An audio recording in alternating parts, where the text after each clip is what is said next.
તો જય માતાજી મિત્રો મિત્રો જુઓ આપણે ઓલરેડી 4 મકાન છે અને 4 ઘર આપણે પતરા વાળી છે ને એનું માપ છે આપણે 26 બાય 50 નું છે. તો આપણે અને જો આજે આગળનું પ્લાસ્ટિક ટુકડો થઈ ગયું છે ને આગળ આપણે મારવાનું છે ટાઈલ અને આપણે ઉપર જે છે ને એ ઉપર પતરા છે અને નીચે તમને આપણે બતાવીએ પત્ર દેખાશે બહારથી તમને નહીં દેખાય. ચલો તમને એક અંદરથી કંઈ બતાવી દઈએ.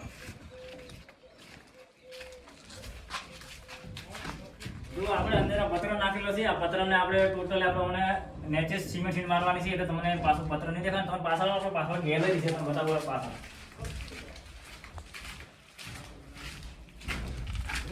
આપણે 3 ફૂટની ગેલેરી છોડેલી છે અને પાછળ દરવાજા મૂકેલા છે. એટલે જે આપણે 3 ફૂટ સુધી ભર્યું હતું એના માટે ધરેલું હતું કે ગેલેરી આવે પાછળથી પવન આવે એટલા માટે કે ગરમીના એના માટે બનાવેલું છે. તમે અંદર આવો તો આપણે બીજા 2 રૂમથી બતાવી દઈએ. તમે જો આ રૂમમાં આપણે પલાટું થઈ ગયું છે. બીજું કે મિત્રો અમારી ચેનલ પર નવા તમારા ચેનલ સબસ્ક્રાઈબ ના કર્યું તો સપોર્ટ કરતા રહેજો. નવી આપણે ચેનલ બનાવી છે અને અમારા વિડીયો સારા લાગે લાઈક કરજો, કમેન્ટ કરજો. જે લોકો જે બનાવતા હોય એમને અમારા વિડીયો શેર કરજો. કોઈને મકાન બનાવવું હોય કોઈ બનાવતું હોય ગામડાને આપણે ગામડાને કમ કરો છો અને તમારે બધું બનાવવાનું હોય તો અમારી ચેનલ સબસ્ક્રાઈબ આપી તમારે પણ કમાઈ જાય છે. જય માતાજી.